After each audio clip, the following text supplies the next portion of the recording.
Welcome to a BICOM podcast. I'm Richard Pater, the director of BICOM in Israel. This is actually our 100th episode, so I want to thank all our previous guests and also to all of our listeners. Thank you very much for staying with us and joining us. Today we're going to talk with ongoing developments on the political side here in Israel. Our first guest is Idan Roll from the Yesh Atid party. Of course, as many of you will know, the Yesh Atid and Telem split from Blue and White after refusing to join a government led by Netanyahu, but we'll talk all about that in a moment. First of all, Idan, thank you very much indeed for joining me. My pleasure, thank you. If we could start, just to perhaps for those of our listeners who are not familiar with you, if you could introduce yourself and tell us how you entered politics. Yes, of course. So my name is Idan Roll. I'm 36 years old. I'm originally from the area of Jerusalem, but I've been living in Tel Aviv for, I don't know, like the past 15 years or so. I'm a professional lawyer. You know, I'm a certified lawyer, and I used to work as a lawyer in the Israel's biggest law firm. It's called Mitar, and did mainly high tech and M&As, international M&As. Afterwards, I got into the high-tech industry and worked in a couple of companies, both startups and, big companies, worldwide companies, as a business development manager. And I guess in parallel, I always had, the bug for for civil action, for doing something that is, I guess, greater than like my everyday job, or like gives me more meaning and more purpose. And I formed an organization called the Proud Front, which was the first of its kind to our organization for the LGBTQ community in Israel. And its goal was to, and still is, to magnify the political power, like the political impact of the LGBTQ community. And from there, I got into Yesh Atid. I was elected for the 21st Knesset.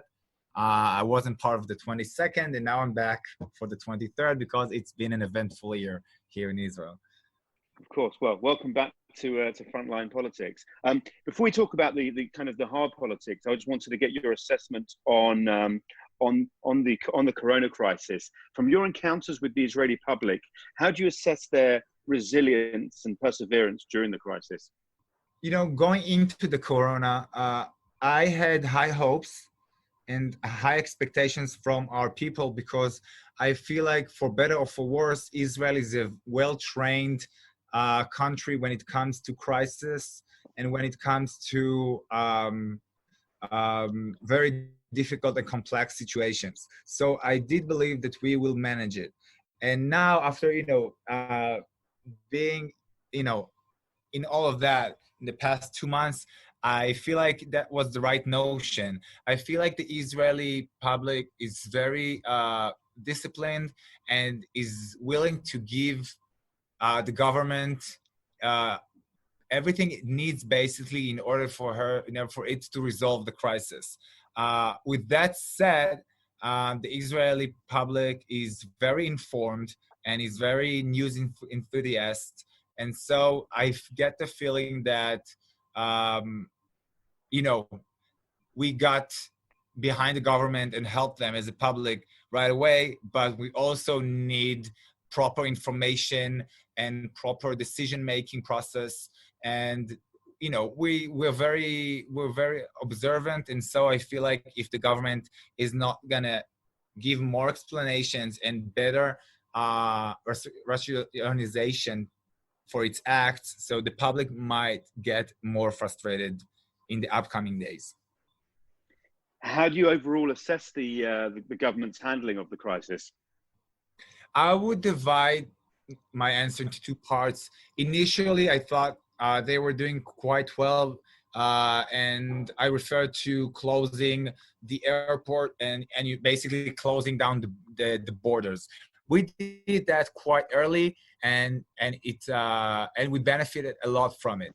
But as time progresses, as time goes by, I get the feeling that we don't have enough information for decision-making process as complex as required in this Corona crisis. I feel like going into the Corona, we were careful and cautious, and now in some ways we got out too late, and in other ways we got most of the Israeli market out too fast altogether.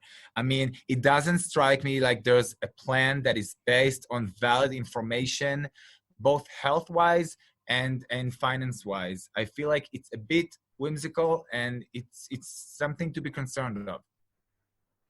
If we can now talk about a little bit about kind of the politics and the coalition formation. Obviously, your party split with your partners and refused to sit in a coalition under Netanyahu. Do you not feel that you could have had more influence if you'd have gone in as part of this national emergency government? Well, I actually feel the opposite, and I will tell you why. I feel like what we've been doing, and you can see all of us, we've been passing bills to support, handling the Corona and to provide financial aid. And we've been doing everything needed and required in order to cope with this crisis.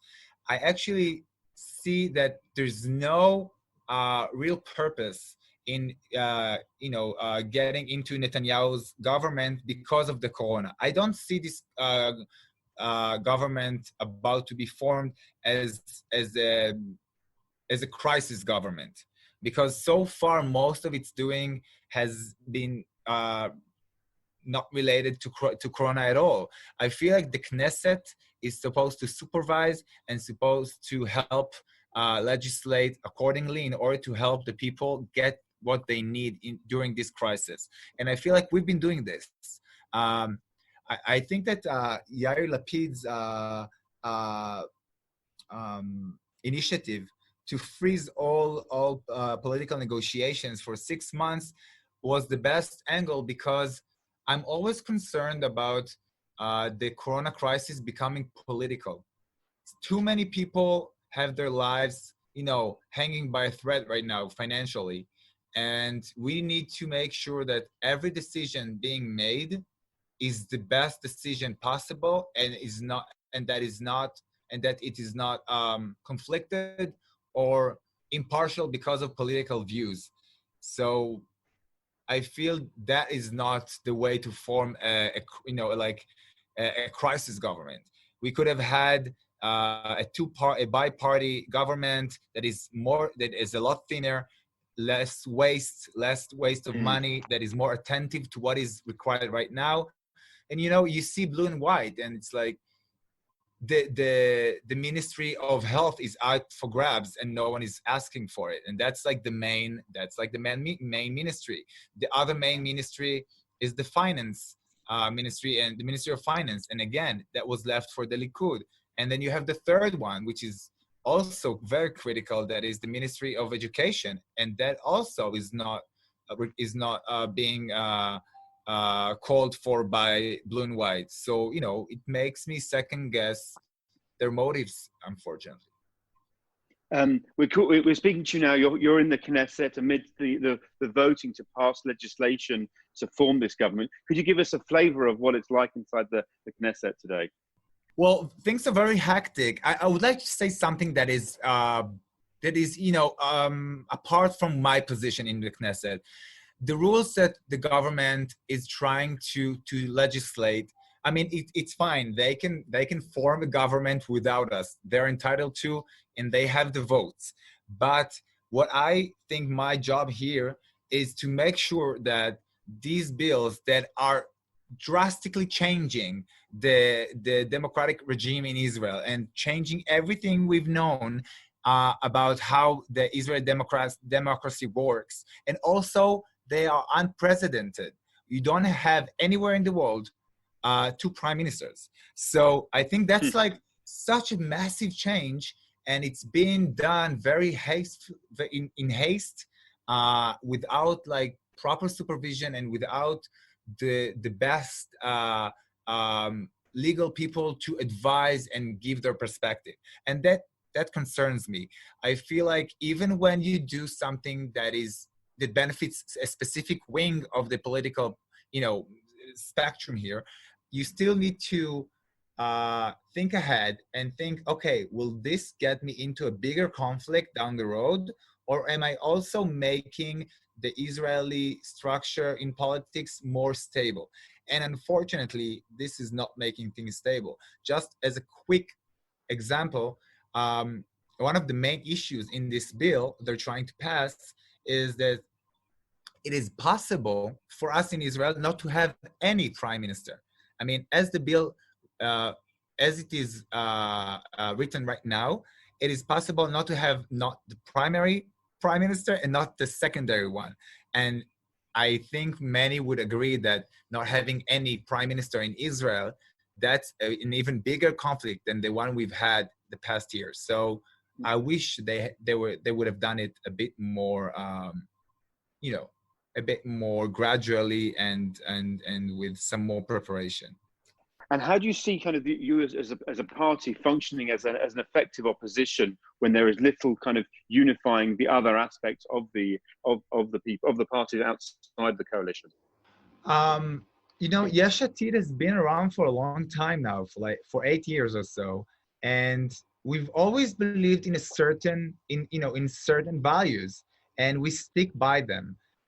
It's not always the easiest way. It's usually the hardest way. It's less, I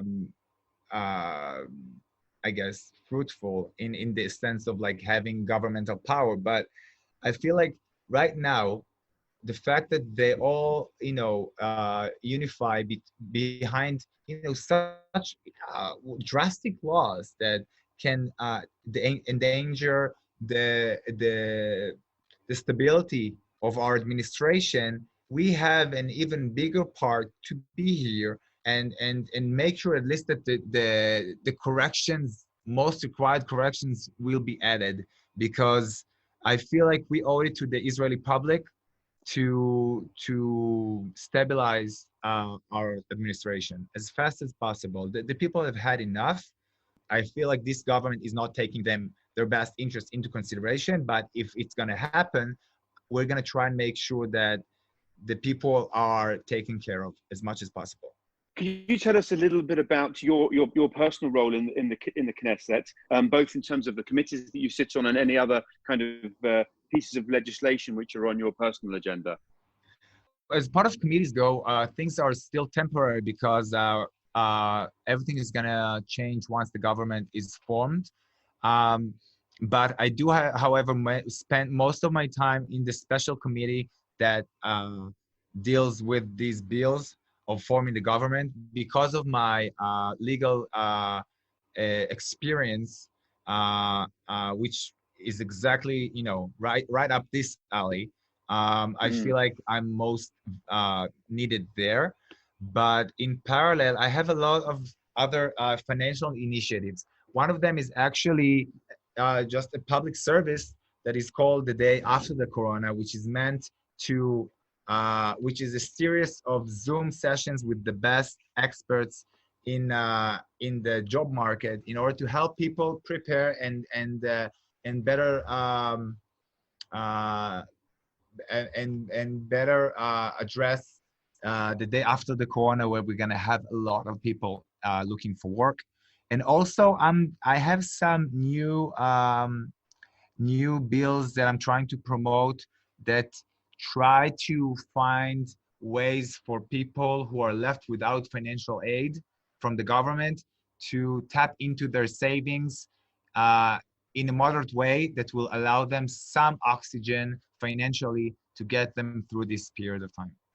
And just one last question, if I can, taking on your legal expertise, what do you rate the chances of the Supreme Court disqualifying this government? I personally think that the Supreme Court will not intervene in the main question of whether or not Netanyahu can form a government with all his legal problems. I do, however, think that there are some aspects of this arrangement of Kahol Lavan and of Blue and White and the Likud that the Supreme Court might intervene with. One of them is them asking to pass this law by 75 Knesset members. Actually, not to have 75 who will vote for it, but to make it immune for 75. And I feel that even more conservative parts of the Knesset know that this is a bad idea looking forward. Also, they have this allegedly a deal with Knesset members Hauser and Handel that they will receive quite massive funding, 6 million shekels for the both of them, which involves changing the current law in retrospective, and also to make it completely personal so it will only fit them. And I personally think that regardless that this is so out of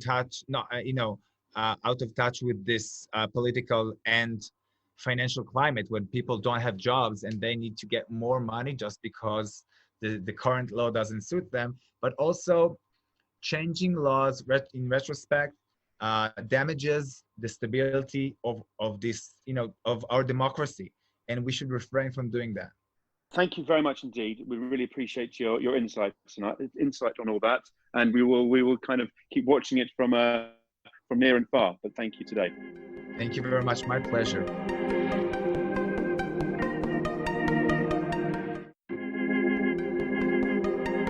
I'm now joined by Eli Hazan, the Likud's Foreign Affairs Director.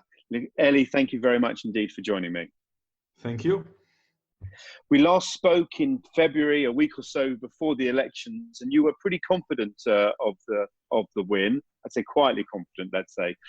What's your assessment at the moment of the coalition agreement that's been signed between the Likud and Blue and White?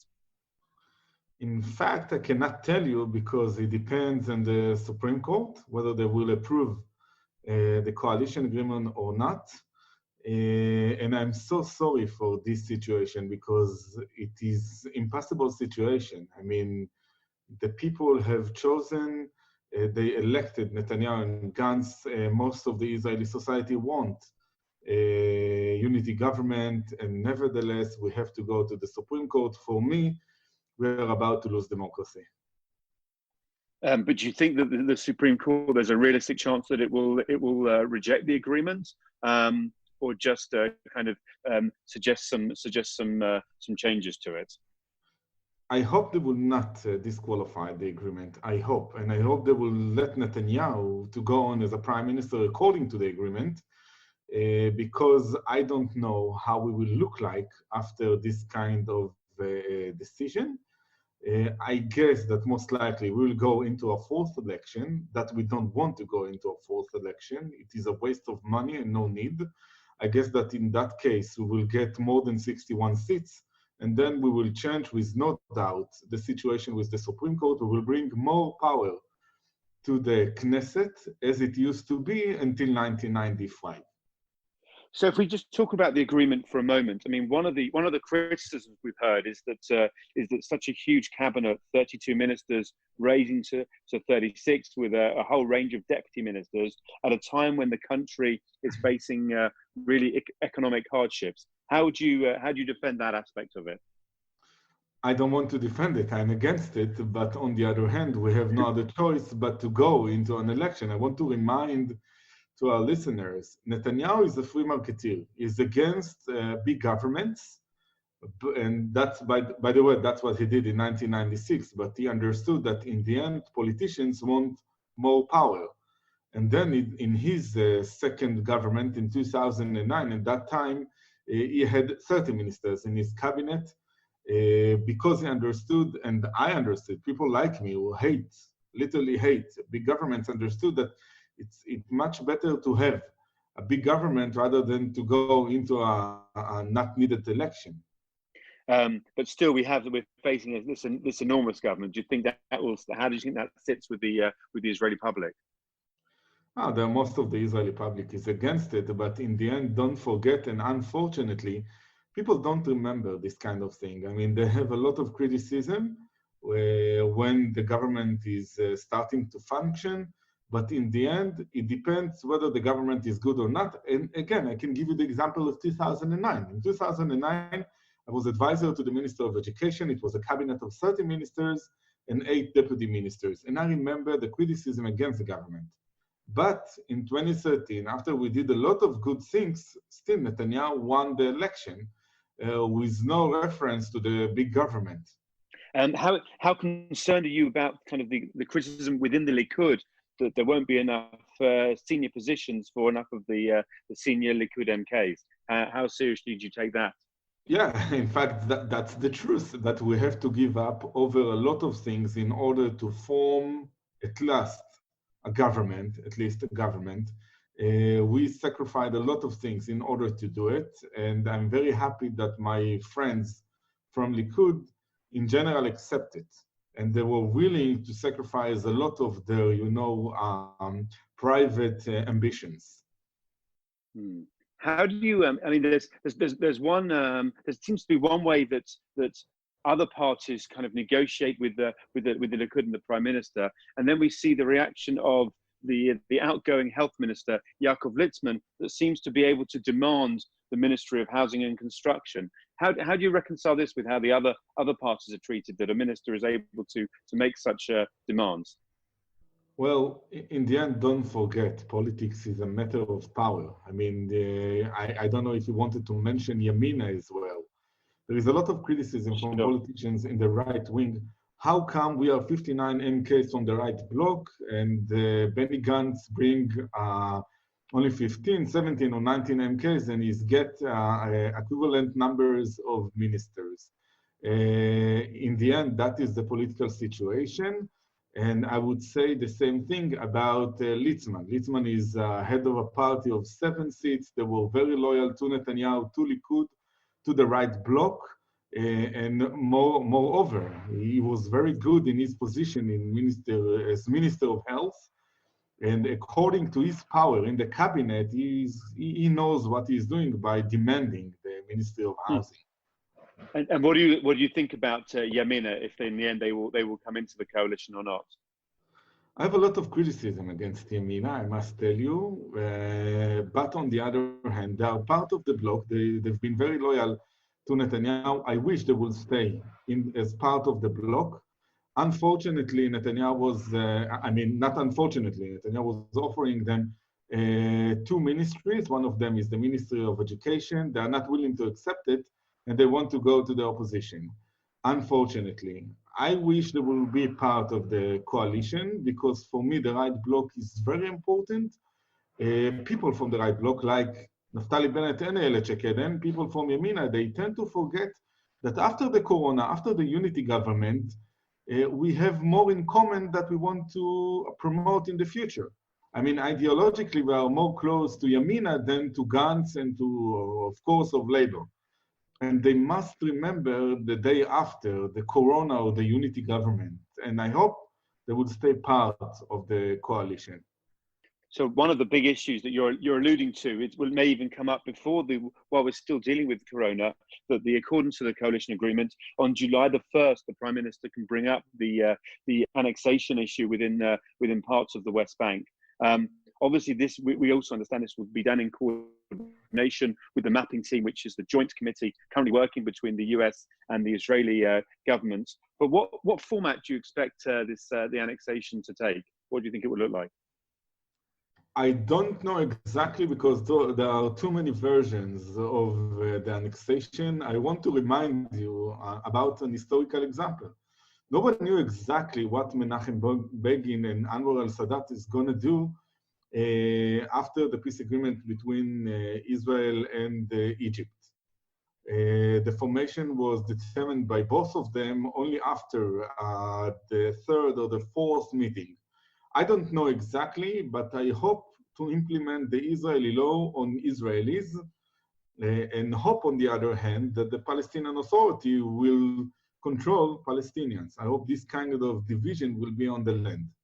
And how concerned are you about a response, a violent response on the ground, if and when any of this gets kind of presented formally? Of course, I'm concerned, but let me tell you something. Every time we have an initiative or a peace deal or a deal between the Israelis and Palestinians, every time in the end of the process, you have violence from the Palestinians. It happens in 1937, it happens in 1947, and if you want, I'm not sure we have time to explain all the rest of the dates. The last time was in 2000. I'm concerned about it, but I hope to get over it. How concerned are you about the recent statements from friendly international governments, including the UK and other Europeans, who have been warning against any unilateral steps? I appreciate very much our friends in the world, mainly, of course, Boris Johnson and the British government. But with all due respect, as much as Britain take care of their British interests, we are taking care of our interests. We respect fully the declarations of the British and the Europeans, but I hope we will make this annexation eventually. We are waiting for that so many years. And let me tell you one more thing. On the other hand, Britain is dealing with Brexit, Britain is dealing with the corona, not to mention the European Union. I guess the attention will be less than we expect. If I can just take us back to the politics, we heard just today the Attorney General coming out that he's unlikely to block the formation of the government, but we'll wait and see what the Supreme Court says next week. Just could you talk us through kind of the timeline of how once the court responds, presumably not blocking the formation of the government, how quickly do you think it can be put together and sworn in? Well, right now, what we are trying to do is to legislate, to bring all the legislation, and there is a lot of legislation regarding the rotation government or the unity government, as we call it. I assume that if everything will go as much as we expect, next Thursday or the Sunday after that, we will be able to form the government, and Netanyahu and Gantz will be sworn up together in the Knesset. If not Sunday, let's assume Monday, but again, it depends on the decision of the Supreme Court that will be most likely will be taken next Tuesday. Thank you, Eli. It was great talking to you again. Most appreciated. Thank you. Have a great day.